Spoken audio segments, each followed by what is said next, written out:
Hello, all, and welcome to Critical Faculty. Today, it's a very unusual stream time for me today, but I really wanted to get this out of the way before any delay. It's as per the title of the video. It's very straightforward. It's very straightforward in a way that is hopefully going to set the record straight. This is what I'm hoping to do today is to apply some logic and science to the saga of Cleopatra. I'm of Egyptian heritage, not that it means anything, but it means I'm a little bit motivated to find out the truth. If you know my background, I'm a person who's interested in what's true and what's real, not what tickles my fancy. So I'm going to get into this very straightforwardly, and I'm going to be addressing the elephant in the room and the situation whether Black Cleopatra is historically accurate or not, and why it is important for it to be historically accurate. I'm going to display some information to start with, um, and here is the infamous Netflix trailer. So the background of this is Netflix has introduced a new docu series, which means documentary. Words have meanings, and meanings are very important because they mean certain things to us, and they have repercussions in terms of the way we tend to believe in things. So when you announce work like that as documentary, what you expect is accurate historical account of the historical characters. This is not a movie about a mermaid or Aladdin or the flying carpet. It's not a work of fiction. It's not even a Shakespeare, where I don't have a problem at all of Macbeth or Hamlet being of different ethnic groups, because the whole thing is imagined. So I'm quite all right with that sort of thing. As a matter of fact, back in the 80s and the 90s, there was a very famous Michael Jackson song, "Remember the Time," and it featured Eddie Murphy as an Egyptian king, and I think it was Iman at the time, who was the wife of David Bowie. Um, and I didn't have a problem with that whatsoever. It was fun. It was not a historical representation of the events. It was just a fun musical video. And I do believe that the Egyptian heritage and the Egyptian civilization is a human one. It's a universal one. It doesn't belong to certain group of people. I think it's all ours. It's the same. I think about all other civilizations as accumulation of human knowledge. So I don't have a problem with that. My problem is when the agenda is motivated, and this is the most important part of this conversation, is the background of this and what are these people trying to achieve from portraying history in that particular manner. As you can see here, Cleopatra, played by I believe an English actor, and she is obviously of black heritage. Um, my problem with that is they could have, from all the Egyptian queens that they could have chosen, they've chosen the one who wasn't Egyptian, which is a really funny one. It's a very strange. But let's get to the background of this and show you what inspired this show, and the pseudoscientific approach to the whole thing that really makes me a little bit upset, because when you're approaching historical events such as this, what I'm expecting a lot of preparation, a lot of consultation with archaeological experts, and also historical experts. So I am going to display a couple of articles that portrayed the creators of this particular series as pretty much, to be honest with you, lunatics, in my opinion. So let me pull out some of the information here.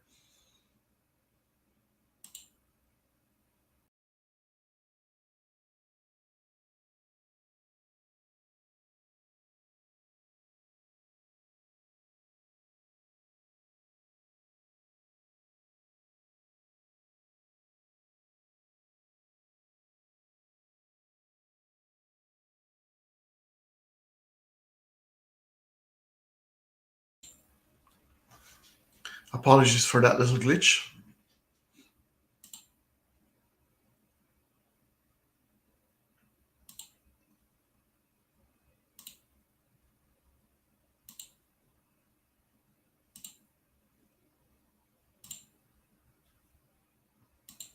Right, let me share this with you.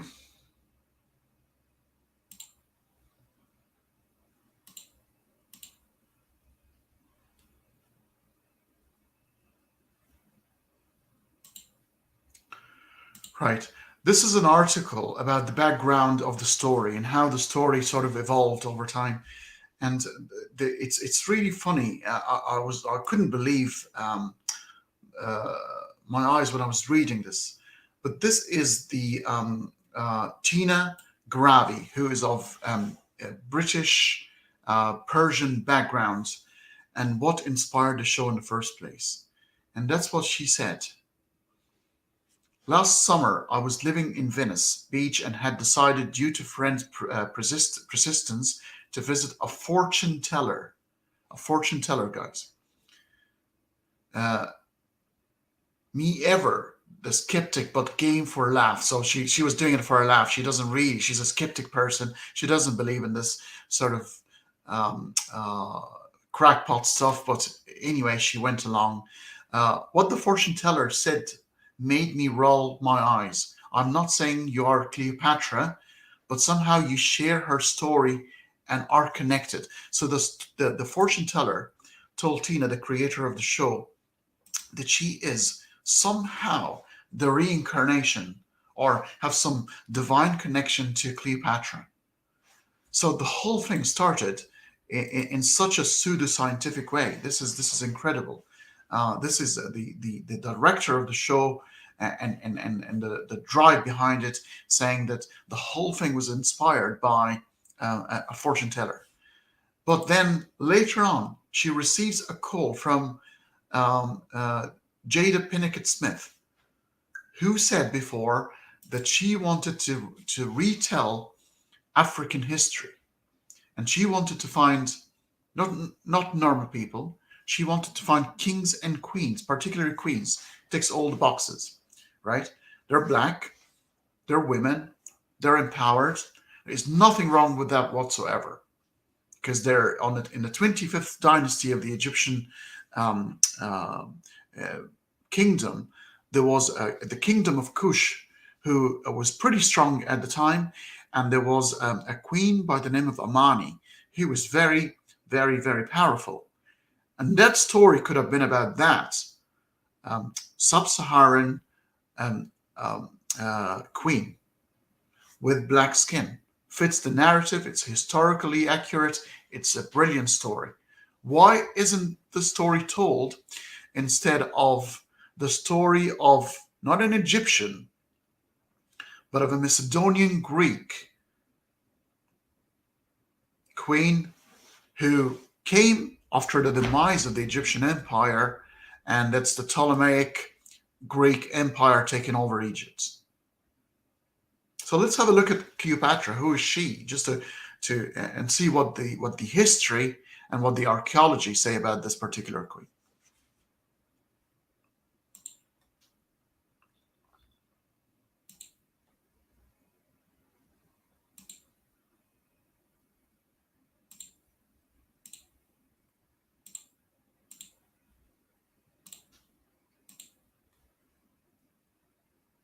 Here we go. This is a statue, a Roman sculpture of Cleopatra wearing a royal diadem, a mid first century BC, around the time of her visits to Rome in 46 to 44 BC. So this is contemporary to her life. This is how she looked like. This sculpture was made in her life. Notice the Greco-Roman look. I mean, the emphasized nose structure, uh, the hair, the lips. Let's look at her heritage. Who's her father and mother? So father is Ptolemy the 12th. right? This is a Greek Macedonian story. The mother is a little bit ambiguous. Whether it's Cleopatra the fifth or the fourth, we're not quite sure. But these are the most accounts.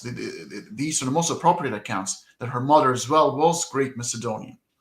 Some would say, oh, maybe there is a small hint sometimes that her real mother is that of an Egyptian priesthood, or she was a priestess in the Egyptian holy temple. Okay, and I can accept that because that might be a political marriage between the Greeks and the Egyptians. But the Egyptians then, how did the Egyptians look like? And have were they just the one people, or just like modern day, any country close to any borders, you have a mix of people. So current modern day Egypt, you have the center, you have the villages, you have the Cairo, and people will vary from looks, from dark to fair to people who would look like me because I'm a mixed background, and that's all available. But you go down to the south, and you'll find Aswan, which is on the borders between Egypt and Sudan, and you've got the area of Nubia, and people are usually dark skinned around that area. And that's quite acceptable. There's not a problem whatsoever there. These are Egyptian people. But the history tells us that Cleopatra is of Greek and Roman background. Sorry, a Greek background, and maybe Egyptian background as well. One thing here to also notice that these royalties married from within their families. Cleopatra married not just one of her brothers, but two of her brothers. Whether the marriage has been consummated or not, we are not quite sure. But this is what happens there to conserve um, bloodline.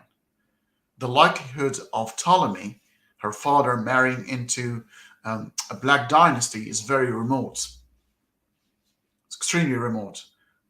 As I said, they married their own siblings, for that matter, for the purity of bloodline. There is the likelihood of them venturing out completely out to what it seems to be controversial to this day, when and it's unfortunate, it shouldn't be the case. I'm just stating facts.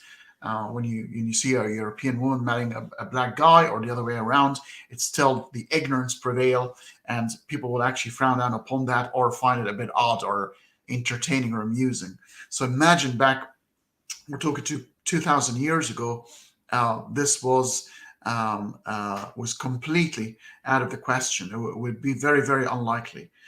So, and why do we have to presume? We have sculptures of Cleopatra around her time. Here it is. Here's one right in front of you. Here's another. A frontal image of Cleopatra. Let's have a look. Another portrait that was drawn and very much around at the time of her life. Same nasal structure, but this time with red hair.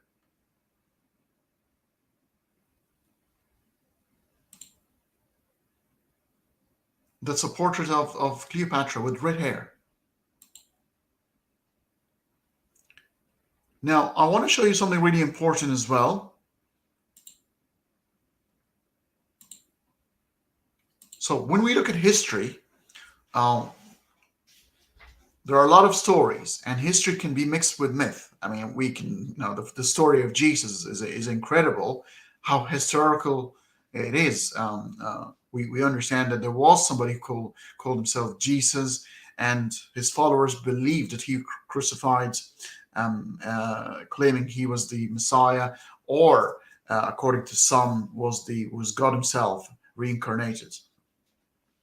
But when we have historical, archaeological evidence of how Cleopatra looked like, then the bets are off. We no longer need to presume. Here's some kinds of how Cleopatra looked like, and let me make that a bit larger.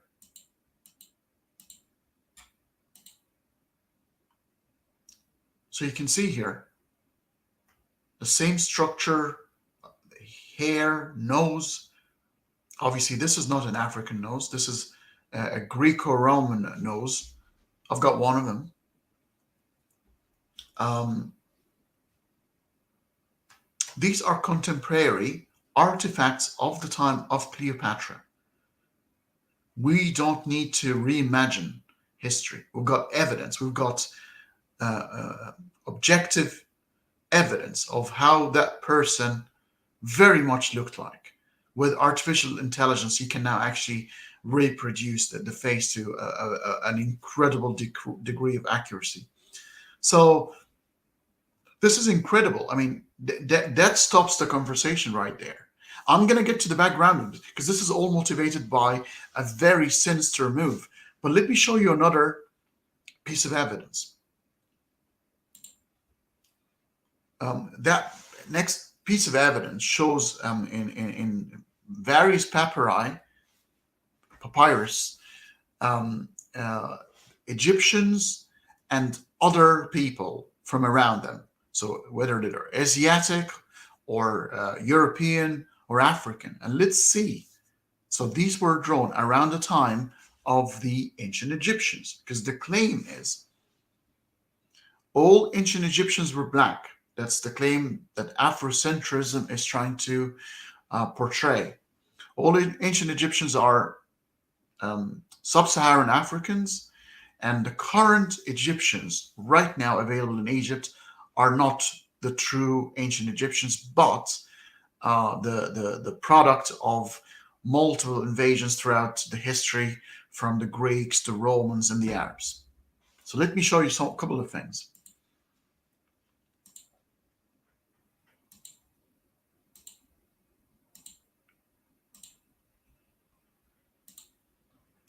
Let me share this with you.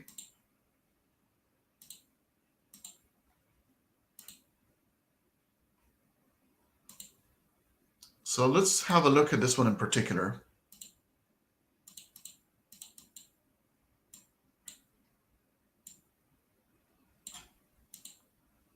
Don't know if you can see this, but this is quite clear to me. You can see three Egyptians on top here, and you can see some. These are captives of war, and you can tell not just the skin difference, but the.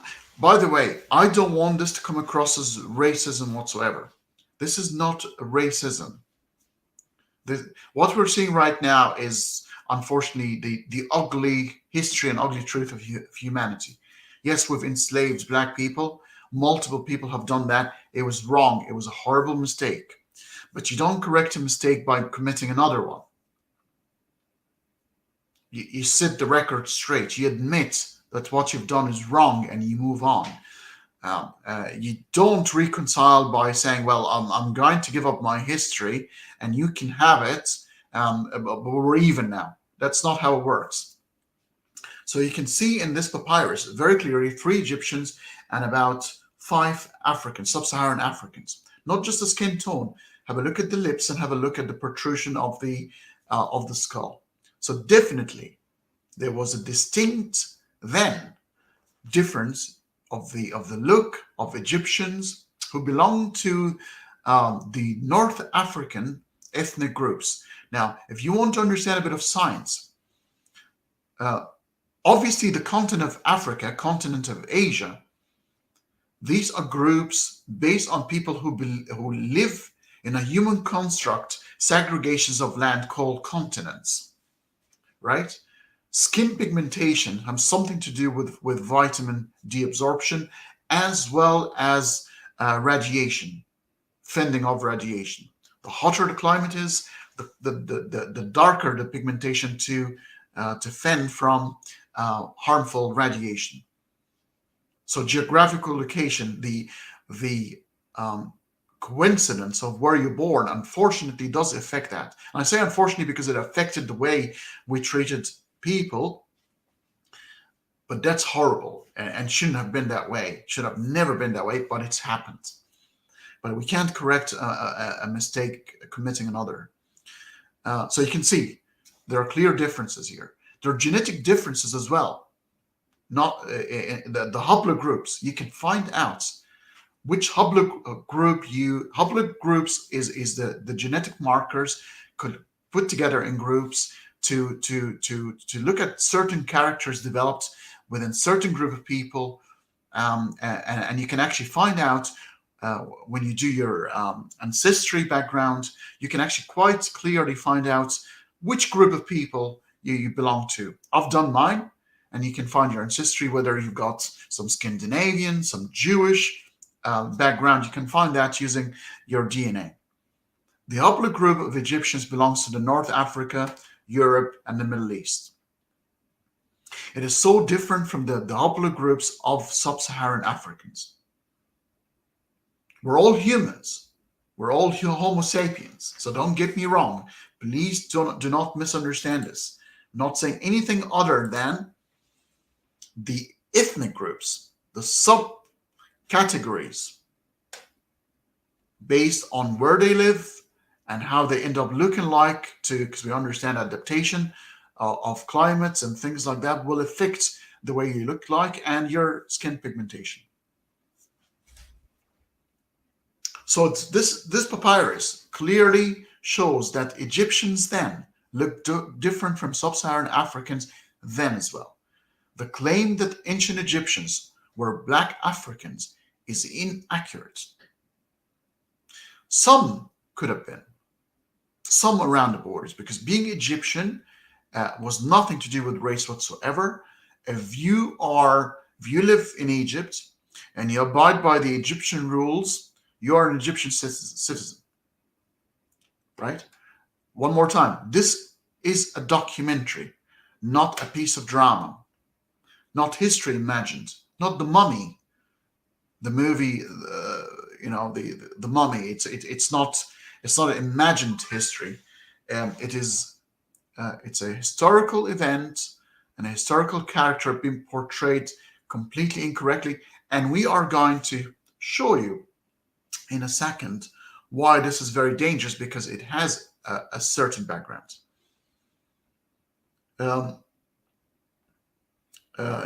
Endrin is asking how many husbands she had. Multiple husbands. Mark Antony obviously is the most famous one with the suicide situation at the end using the cobra. But she married her two brothers.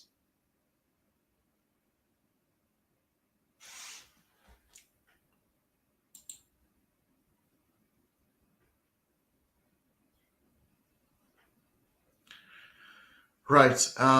Let me show you another piece of evidence.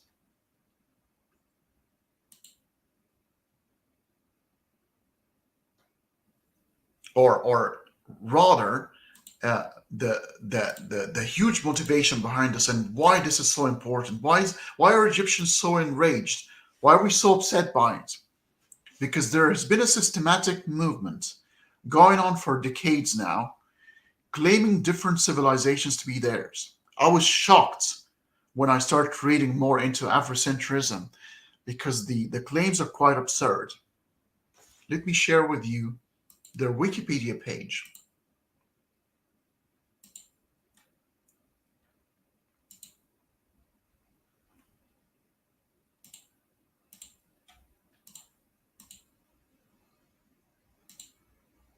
Now, I can understand why this movement had to start. One of the reasons the white men enslaved black people is because they believed white people to be inferior in intelligence, in creativity, in so many different departments. So I can completely understand why Afrocentrism started with good intentions to show that the black people have had civilizations in the past. They are capable of creativity. They're capable of all sort of things, which is, I have no doubt, they can do, given equal opportunities. Of course, they were never given equal opportunities, and therefore they're lagging behind. But for this to go into the extreme and start claiming, and I'll show you some shocking information now. If we scroll down here, I'll make this a little bit bigger and show you what other civilizations they claim.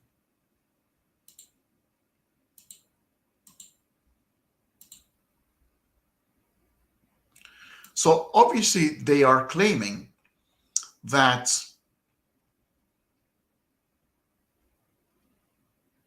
obviously they've got their own theology, they've got their own version of Christianity, Afrocentrism in ancient Egypt. Several Afrocentrists have claimed that the important culture characteristics of ancient Egypt were indigenous to Africa and that these features were present in early African civilizations. So they're pretty much claiming that the ancient Egyptians were sub-Saharan Africans. I've just showed you various papyri showing that ancient Egyptians were different than those who were around them in terms of look.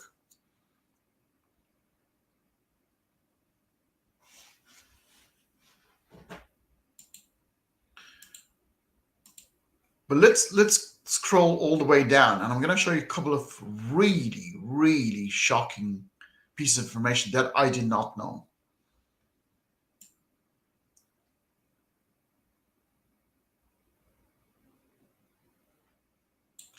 Here we go. Within Afrocentrism, claims have been forwarded involving the contention that African civilizations were founding influences on such distant civilizations as the American Olmec and the Chinese Xia cultures. These people are claiming that they are the founders of two other ancient civilizations, one in China and one in Central America, in the Gulf of Mexico. They're basically trying to say the ancient Chinese were originally Africans. This is absurd, people. These groups have settled in the way they look some tens of thousands of years ago. The out of Africa, we're all out of Africa, by the way, 1.9 million years ago. That's the out of Africa movement. That's we're talking biology here. But these groups, the skin pigmentation and the way they look have pretty much settled some thousands of years ago. Do I have evidence for that? You bet. Give me a second.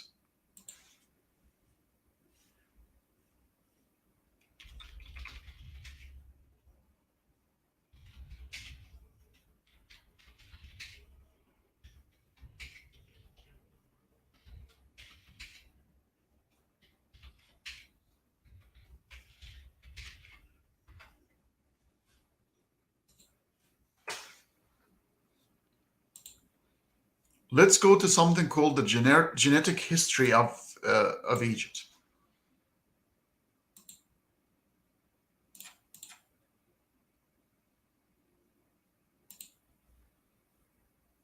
Just going to share with you another page. So just before I leave the subject, so remember, Afrocentrism claim that they are the founders of two other civilizations. There are probably more, but one in China, and the other one is in the Americas, around the Gulf of Mexico. This is insane. This is absolutely and have no evidence whatsoever. Now I'm going to show you something shocking that I didn't know till like a few weeks ago. That the genetic continuation of modern day Egyptians and the connection to ancient Egyptians. So genetic history of Egypt. The genetic history of Egypt reflects its geographical location at crossroads of several major biocultural areas: North Africa, Sahara, the Middle East, and the Mediterranean, and Sub-Saharan African. Let's see how much of Sub-Saharan African DNA is in the current modern day Egyptians, or even of the ancient Egyptians, because that's what you're looking for, really. You want to see what is the connection between ancient Egyptians and sub-Saharan Africans then.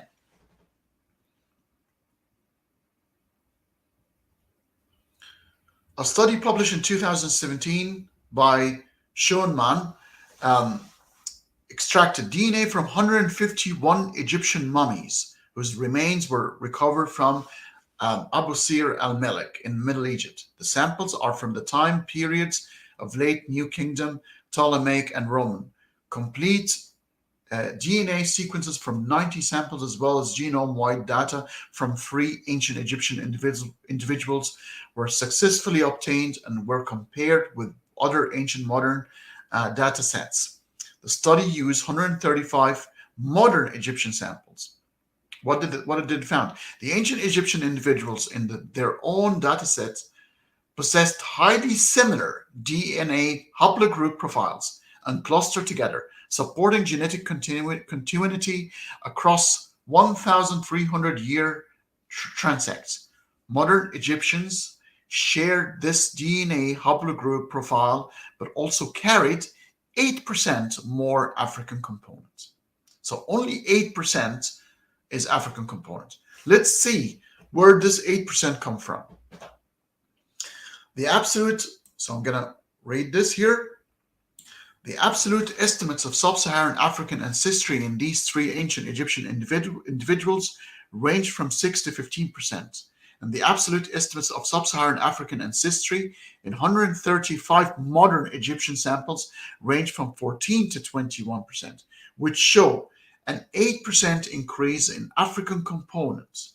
The age of ancient Egyptian samples suggests that this 8% increase in African components occurred predominantly within the last 2,000 years only, within the last 2,000 years, which means the ancient Egyptians, this is modern Egyptians now we're talking about, the ancient Egyptians had very little sub-Saharan influence in their DNA. And the current modern Egyptians' DNA is close to 90% similar to the genome of that of ancient Egyptians, showing a wonderful continuation of the bloodline. So I'm hoping that this show you, obviously in context, everything in context here. The context is quite dangerous. You have a group who's claiming that they are the founders of multiple civilizations around the world without any single evidence. What's the evidence?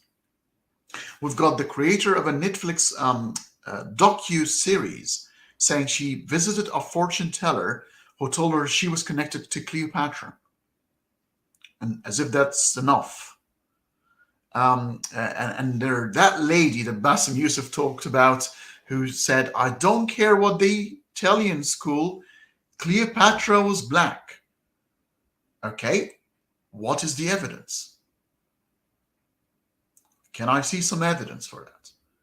No, doesn't matter. Why doesn't it matter? Because these were powerful women, and black people need powerful women.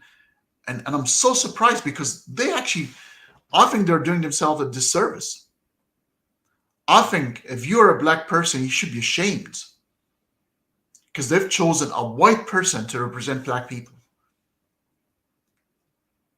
When they had blue-eyed Elizabeth Taylor as Cleopatra, the Egyptians weren't happy either.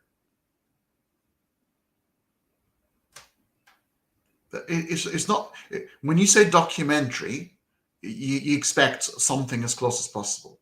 If it's a dramatic rendition of Shakespeare could be, Hamlet could be black for all I care. He's an imagined character. You could do it. You could do it with Denzel Washington. He'd do a great job. Brilliant actor. This is not how you fix what happened in the past. This is atrocious. You don't fix what happened to you. Sadly, you were hurt and mistreated by groups of people for so long. This is not the way to recover. Stealing other people's civilization isn't the way. This isn't the way. This is not a problem of racism. I like science. I want to believe in how in as many true and real things as much as I can before I die. That's what's my motivation is just that.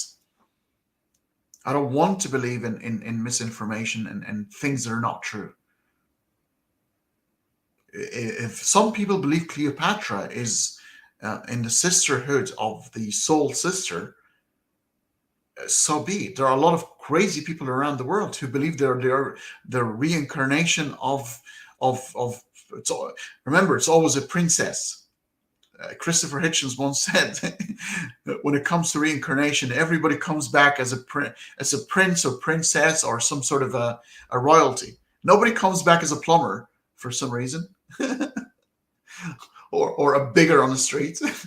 Everybody comes back as somebody who's really, really important, and everybody should listen to you now because you're the reincarnation of that very important person, including the claims of Jesus himself." So I think it's human delusion. But when human delusion is backed by a movement that is trying to steal other civilizations around the world, it gets quite dangerous.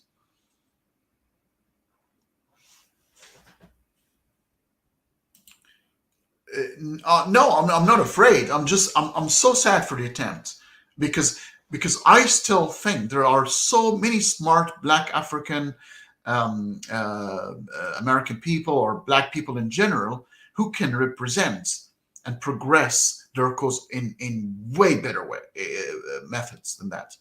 There are like Neil deGrasse Tyson and um, um, Denzel Washington and Morgan Freeman, and they can tell better stories than that.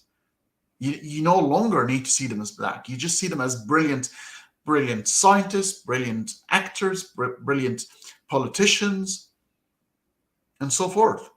Once you stop saying, "Oh, this is a brilliant white man and this is a brilliant black man," then you probably onto something here. We need to stop saying these things. It's just a brilliant person. Just call them by their first name, and that'll be it. This is not how you fix it. You don't fix it by saying, "Oh, okay, well we've been great all along." Unfortunately, you weren't for quite some time, and it's nothing to do with you. It's because you were put in cells and in prisons and you were enslaved. So you've got a great excuse. You weren't free to express yourselves. You can't go back and say, "Oh, no, we actually were, and we had fantastic civilization." There were civilizations, by the way. Bassem Youssef on Piers Morgan's show, he alluded to the great empire of Ghana, the great empire of Benin, Mali. He did talk about other ancient, proper sub-Saharan African civilizations. Why don't you use these indigenous African civilizations? They're there, but of course they don't have the same profile as Cleopatra, who was an Egyptian, who came after the demise of the Egyptian kingdom by almost 300 years. These aren't Egyptians. They've just ruled Egypt. So history is incorrect. They're choosing the wrong. By the way, Cleopatra has done bugger all. She is not important. Hatshepsut is way more important queen and a proper Egyptian queen. It's almost like picking Tutankhamun as the most important pharaoh because Hollywood doesn't freaking understand zilch. They think Tutankhamun is the most important pharaoh because he died at the age of 19. He did bugger all. He was quite tiny. He didn't do anything, no achievements whatsoever. The only thing is his tomb was intact when it was discovered. And that's why he gets his fame. And of course, the mask.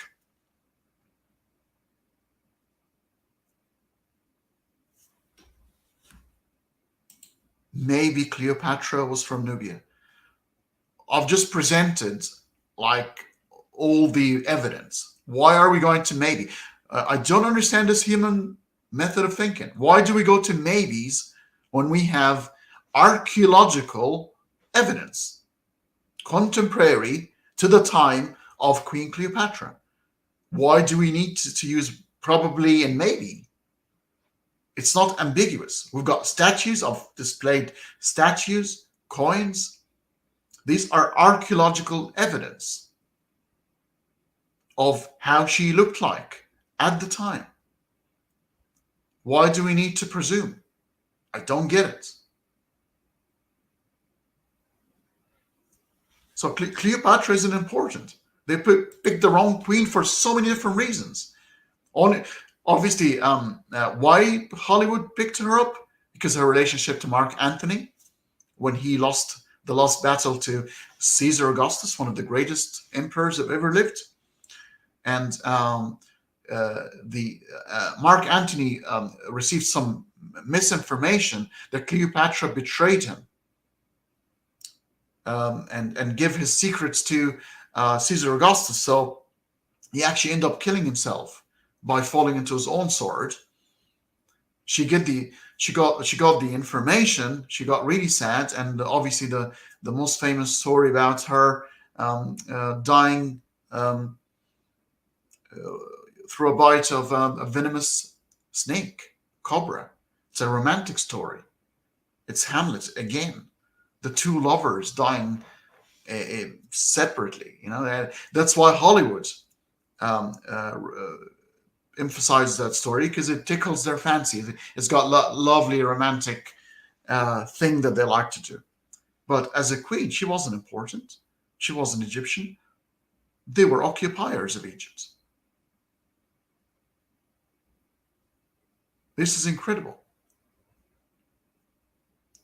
Uh, I hope some very, very smart, and I'm sure they are, smart black people will stop and end this stupid charade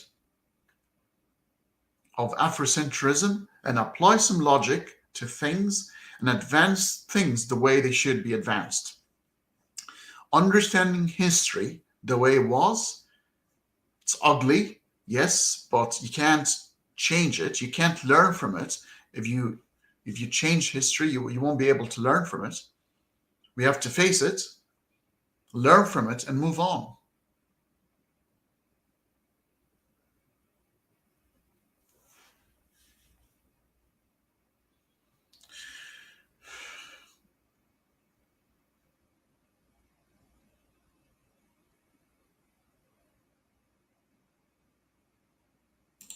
What is okay?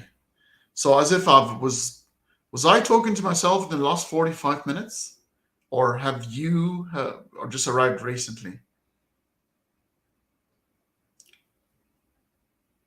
I don't know how to say that any clearer than documentary means. It's you have to portray history accurately, and when you put this in the context of people called Afrocentrists who try to claim every civilization on Earth as sub-Saharan African, is dangerous. If you don't think this is dangerous, I don't know what you're thinking. So you might have just arrived in the last 2 minutes, but I've explained that with evidence at the very beginning. So maybe you want to go back and have a look.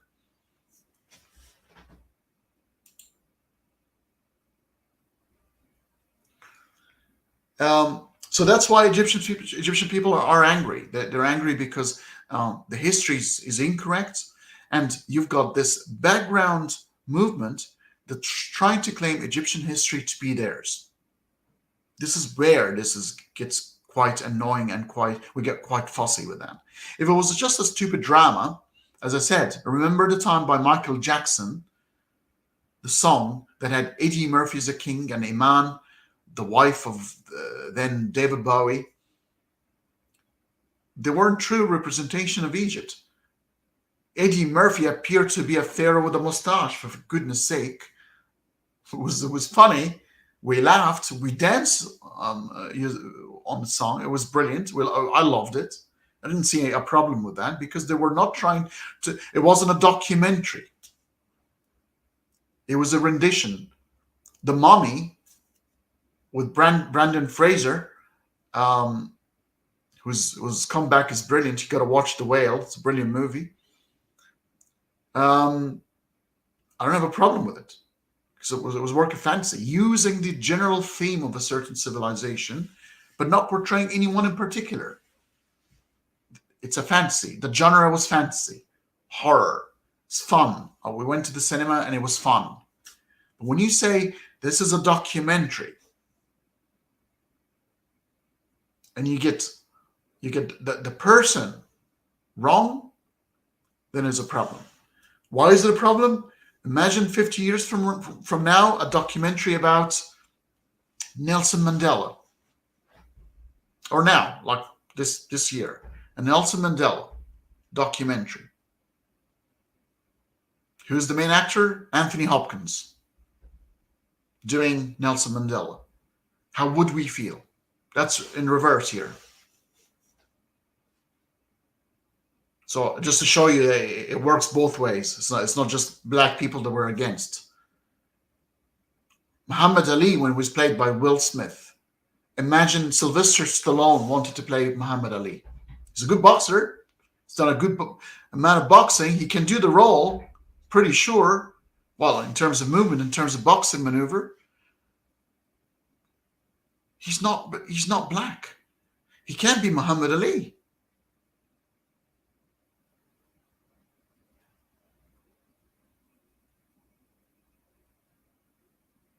So I don't know. I don't know where you guys thinking about this. This is so straightforward in my head. It's to do with accurate portrayal. I make videos about science and epistemology. I care for what it's true, even if it's ugly, even if it causes you to hurt a little bit. It doesn't matter. That's how you learn. We know slavery happened. We know bad shit happened, but you don't erase it. You just say, I'm going to erase it, so therefore it never happens. How bloody are you going to learn from it? You got to learn from it. You say the first thing about learning from things is to admit them the way they are. That's what happens. Cleopatra and her cronies and the Ptolemaic dynasty, they are a dynasty of occupiers.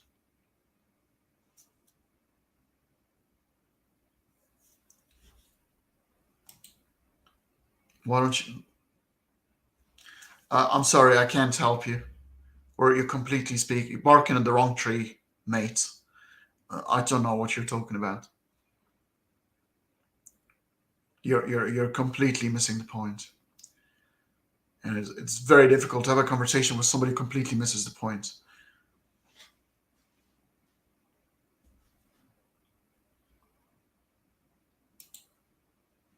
Publicity, you do it the right way. If it's a documentary, I mean, this is not even up for debate.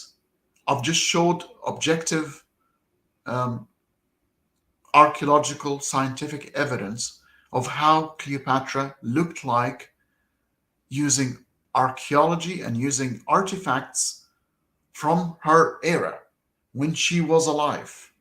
Please go back to the beginning of the video and have a look at the sculptures, the statues, the portraits, and the coins around her time and how she looked like.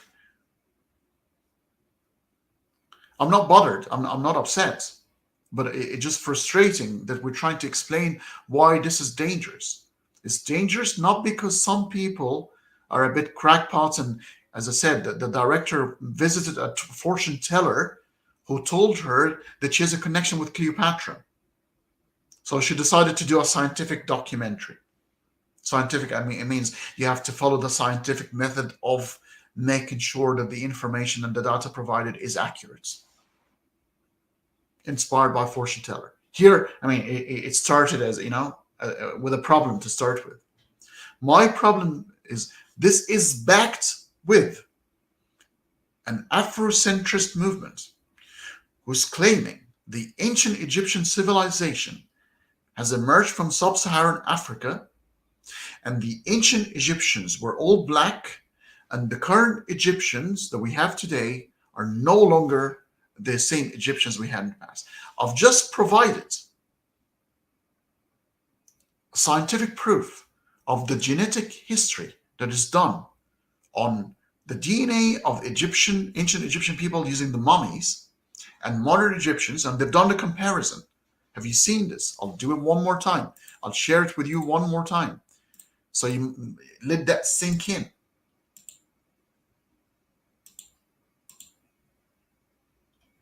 Please type genetic history of Egypt and have a look. Read the article for yourself about the scientific work that is done comparing DNA from ancient Egyptians using mummies to modern day Egyptians. And the staggering continuity of the DNA. By the way, we're only talking 5,000 years. In terms of biology, this is nothing. But it's still something, because a lot of other civilizations have been diluted way more than the Egyptians. So this is not up for debate. It's a science. Once science says its word, those who like to go and have their tarot cards read and go and consult with crystal balls, they can do so, but please don't call it science, and please do not impose it on others, because this is what we call anecdotal evidence. This is subjective truth. This is your own truth. This is your tingles in your spine and your goosebumps. This is your experience. It's nothing to do with the objective information that it can be tested and falsified through the scientific method. There are two different methods of investigating truth. If you want to investigate the truth through subjective experience, it's all yours. You're just not going to build technology. Nothing come on the back of I feel it in my fingers, I feel it in my soul. It doesn't work that way. You need empirical evidence, and you need testing, and you need falsification, and then you'll end up with Teslas and airplanes and rockets and stuff like that. That's how objective epistemology works. Anyway, I've said my piece. This conversation has nothing to do with racism whatsoever. If black people were the ancestors of Egyptians, not a problem whatsoever. Just need to show the evidence. There's no evidence provided whatsoever. All the evidence show the contrary. We're all out of Africa some 1.9 million years ago. Yes. Then we lived in different climates, and we lived in different areas that affected pigmentation. It's just a biological trick to defend against radiation and the absorption of vitamin D. That's what it is. The coincidence and where you're born, it's going to give you that particular look and that particular skin that you have not chosen. So let's be smart about this. Let's not be too proud of things that is just merely a biological trick to keep you alive. And let's care about what's really important. The future. What's the future is going to look like? There's no such thing as races, by the way. There is no such thing as white race and black race and Asian race. They call it, these are ethnic groups. There's only one. There's no such thing as race in biology. This is a made-up word. We don't use the word race. We use the word genus. We belong to one family called Homo sapiens.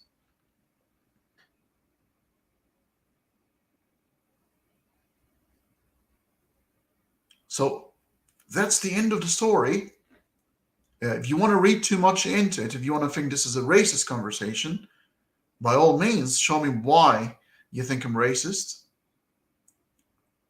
But if you're a black person and you think this makes sense, maybe we should tell our own story. When I watch Django Unchained, when I watched Amistad by Morgan Freeman, the story of the transatlantic enslavement. This is true Black history. This is the ugly face of how humanity enslaved part of humanity. This is the story that needs to be told. I understand why these people could not excel for such time, because they were put in their place. They couldn't possibly. It's not their fault. But it will be their fault if they're trying to say, no, it's all a lie. We've been brilliant, but you don't know about it. And everything you've done is truly ours. But you don't know. You don't know it. And there's no evidence of it. The only evidence is we just say so. Backed up by a bit of guilt and marketing from people who feel guilty about certain things, and they want to put things right, but in the wrong way.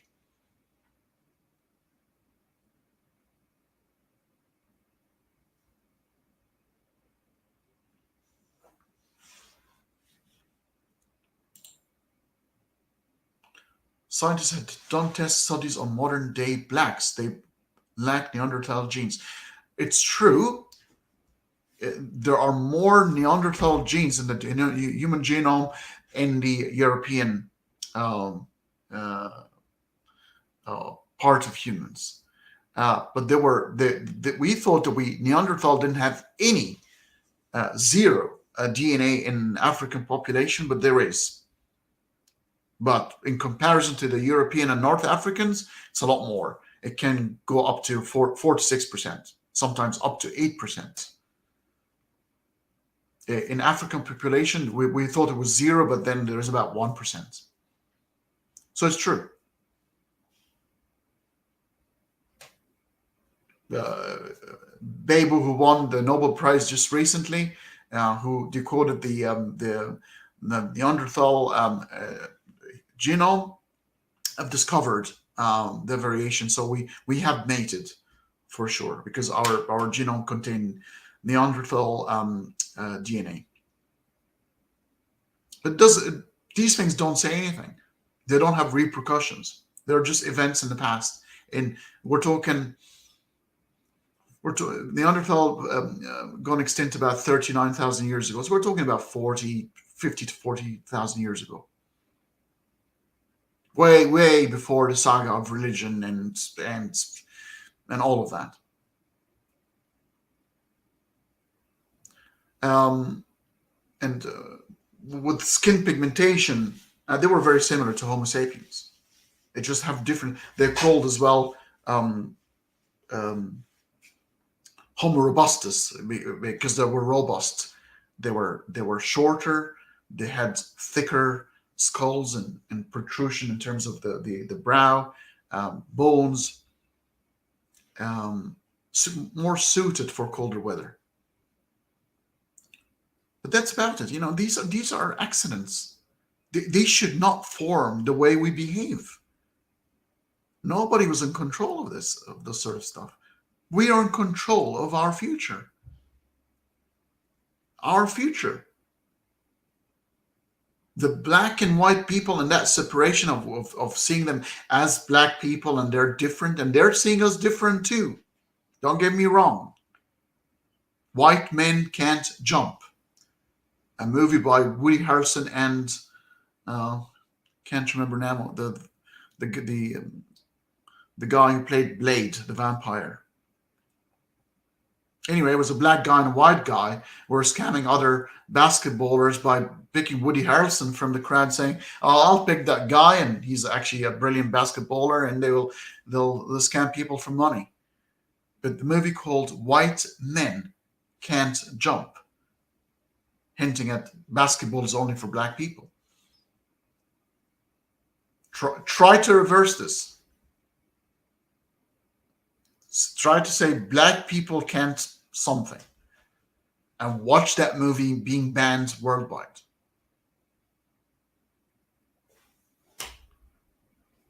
I think we need to call things the way they are. Wesley Snipes, thanks very much, Wesley Snipes.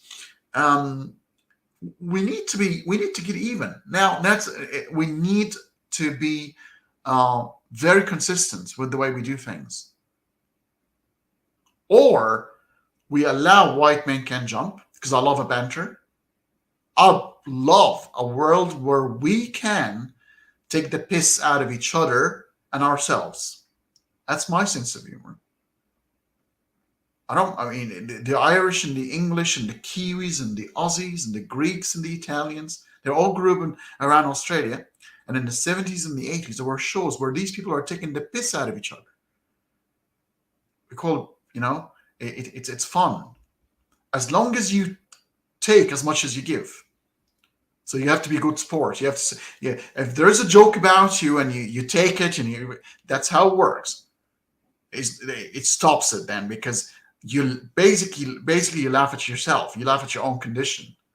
So it's the only thing, because once you've stopped all of that, there's no sense of humor. If you're a stand-up comedian, you're void of material. Stand-up comedians work on exaggeration of the human condition. We gonna if we stop laughing at others and ourselves, it's going to be over pretty soon. It's going to be pretty boring. So you either allow it across the board, and you allow that banter, and it will be fun, or you stop it altogether. But don't allow it for certain people. So, oh, sorry, they've really endured some horrible 400 years. Let's give them a bit of slack here, and let them run wild with what they can say and do, while we're just, what people will, whatever they're going to say now is going to sound great. It's going to be racist. So just hold your horses for now. That's two wrongs don't make rights.